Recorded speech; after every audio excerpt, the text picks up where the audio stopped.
और दोस्तों खुश आमदीद। मैं हूँ सादिक और आज की इस वीडियो में हम ऑटोकैड में दिए हुए ऑप्शन कमांड के बारे में जानेंगे। तो भाई लोग, ऑप्शन कमांड एक्टिवेट करने के लिए आपको ऑटोकैड 3 रास्ते प्रदान करता है और मेरा काम है आपको उन तीनों रास्तों से वाकिफ करवाना। और इसी तरह से आप भी अपनी मर्जी के मालिक हो, इसलिए आप अपने हिसाब से इनमें से किसी भी रास्ते को चुन सकते हो अपनी मंजिल तक पहुँचने के लिए। तो पहला रास्ता है, आप जब यहाँ एप्लीकेशन मेनू पर चूहे के लेफ्ट बटन को प्रेस करेंगे तो आपको यहाँ ऑप्शन का ऑप्शन मिलेगा। तो आपको इस ऑप्शन पर फिर से माउस के लेफ्ट बटन को प्रेस करना है। प्रेस करते ही आपके सामने कुछ इस तरह का डायलॉग बॉक्स ओपन होगा, जो कि ऑप्शन कमांड का डायलॉग बॉक्स होता है।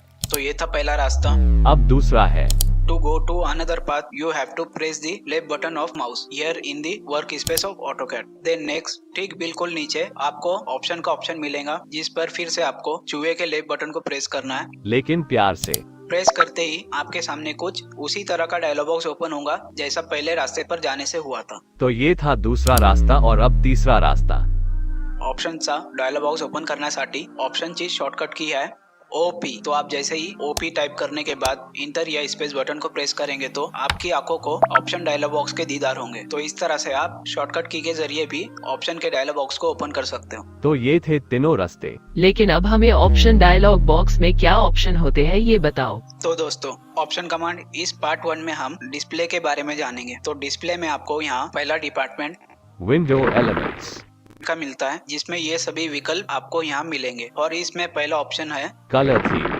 तो दोस्तों, ये जो कलर थीम होती है वो इस पूरे पैनल की कलर थीम होती है। और अभी ये ब्लैक है तो आपको यहाँ पर डार्क दिखाई देगा। और जैसे ही आप इस पर क्लिक करेंगे तो आपको ये दो ऑप्शन मिलेंगे, जिसमें से आपको लाइट को सिलेक्ट करना है, देन नेक्स्ट अप्लाई करना है। अप्लाई करते ही ऑटोकैड कुछ इस तरह से लाइट कलर की चादर ओढ़ लेगा। और अगर आप इसे डार्क पर सेट करेंगे तो ये पहले जैसा था उसी तरह से आपको यहाँ पर ब्लैक कलर में दिखाई देगा। तो इस तरह से आप अपनी रिक्वायरमेंट के मुताबिक ऑटोकैड की कलर थीम को चेंज कर सकते हो। देन नेक्स्ट आपको यहाँ डिस्प्ले विंडो बाज इन ड्राइंग विंडो का ऑप्शन मिलता है, जिसे आप टिक करके अप्लाई करेंगे तो कुछ इस तरह से आपको यहाँ X और Y डायरेक्शन में स्क्रॉल बार दिखाई देंगे, जिसकी मदद से आप अपनी वर्किंग स्पेस को X और Y डायरेक्शन में मूव कर सकते हो। और यही काम आप अपने चूहे से भी कर सकते हो जो इस स्क्रॉल बार से कर रहे हो। तो अगर आप इससे कंफर्टेबल है तो इसे ऐसे ही रख सकते हो, या तो फिर आपको फिर से ऑप्शन कमांड ओपन करना है, देन नेक्स्ट इसे अनटिक करके अप्लाई करना है। अप्लाई करते ही स्क्रॉल बार छूमंतर हो जाएंगे।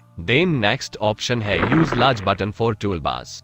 आप जैसे ही इस ऑप्शन को ब्लू टिक प्रदान करेंगे तो आपकी लेफ्ट साइड में जितने भी टूल बार्स होंगे वो कुछ इस तरह से आपको बड़े दिखाई देंगे। तो इस ऑप्शन की मदद से आप अपनी लेफ्ट साइड में जितने भी टूल बार्स होंगे उन्हें बड़ा या छोटा कर सकते हो। अगर आपको ये कंफर्टेबल लगता है तो आप इसे ऐसे ही रख सकते हो, या तो फिर आप इसको अनटिक करके पहले जैसा था वैसे भी रख सकते हो।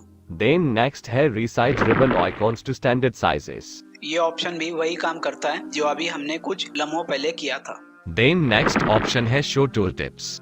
इसे समझने के लिए आपको पहले डायलॉग बॉक्स के शटर को बंद करना है, और आप जैसे ही किसी भी टूल पर माउस को कुछ देर तक रखेंगे तो आपको उस टूल की टिप ये शो करेगा। आप जिस भी टूल पर माउस को लेकर जाएंगे तो टूल के हिसाब से ऑटोकैड आपको टूल टिप शो करेगा। तो ये होती है टूल टिप्स। और अगर आप ऑप्शन कमांड एक्टिवेट करके इस ऑप्शन के ब्लू टिक को छीनकर अप्लाई करने के बाद किसी भी टूल पर माउस को कुछ देर के लिए रखेंगे तो वो आपको उस टूल की टिप शो नहीं करेगा। तो इस तरह से आप अपनी जो भी टूल होंगी उनकी टिप्स को हाइड या अनहाइड कर सकते हो। देन नेक्स्ट विकल्प है number of seconds before display.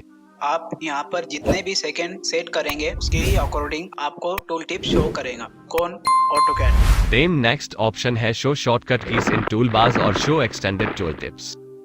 इन दोनों ऑप्शन में से अगर आप शॉर्टकट कीज को अनटिक करके अप्लाई करने के बाद किसी भी टूल पर कर्सर को लेकर जाएंगे तो ऑटोकैड आपको सिर्फ टूल टिप्स शो करेगा। इसी तरह से अगर आप ऑप्शन डायलॉग बॉक्स में शॉर्टकट कीज को टिक करके एक्सटेंडेड टूल टिप्स को अनटिक करके अप्लाई करने के बाद किसी टूल पर कर्सर को रखेंगे तो ये आपको शॉर्टकट कीज ही शो करेगा और टूल टिप्स शो नहीं करेगा। तो इसे आप अपनी रिक्वायरमेंट के मुताबिक जैसा भी आपको चाहिए उस तरह से इसे सेट कर सकते हो। अगर आपको एक्सटेंडेड टूल टिप्स चाहिए तो आप उस पर टिक कर सकते हो, या तो फिर आप शॉर्टकट कीज पर टिक करके सिर्फ वही ले सकते हो, या तो फिर आपको दोनों पर टिक करके दोनों चाहिए तो दोनों पर टिक रहने देना है। Then next number of second to display, जिसे आप अपने हिसाब से आपको जितने भी जल्दी या देर से डिस्प्ले चाहिए उस हिसाब से आप यहाँ पर नंबर ऑफ सेकंड स्पेसिफाई कर सकते हो। जो भी आप यहाँ पर स्पेसिफाई करेंगे उसी हिसाब से आपको ये शो करेगा। इसके बाद आपको यहाँ डिस्प्ले फाइल टैब्स का ऑप्शन मिलेगा। और अगर आप इसे अनटिक करके अप्लाई करेंगे तो यहाँ पर जितने भी फाइल टैब्स थे वो हाइड हो जाएंगे, और इसे फिर से टिक करने के बाद अप्लाई करेंगे तो फिर से आपको यहाँ पर ये सभी फाइल टैब्स शो होंगे। तो दोस्तों ये था विंडोज एलिमेंट का डिपार्टमेंट जिसमें हमें ये सभी ऑप्शन मिलते हैं। और अभी इसमें कलर्स और फॉन्ट्स बचा हुआ है जिसे हम आने वाली वीडियो में जानेंगे। देन नेक्स्ट यहाँ पर है क्रॉस हेयर साइज। तो इसे जैसे ही कम या ज्यादा करके अप्लाई करने के बाद वर्क स्पेस में जाएंगे तो कर्सर साइज आपको यहाँ पर चेंज होकर दिखाई देंगी। तो इस तरह से आप अपनी रिक्वायरमेंट के मुताबिक क्रॉस हेयर की साइज को जितना भी आपको चाहिए उस हिसाब से कम या ज्यादा सेट कर सकते हो। तो ये था ऑप्शन कमांड का पार्ट 1 जिसमें हमने विंडोज एलिमेंट और क्रॉस हेयर साइज के बारे में जाना, और नेक्स्ट पार्ट में हम लेआउट एलिमेंट और डिस्प्ले रेजोल्यूशन के बारे में जानेंगे।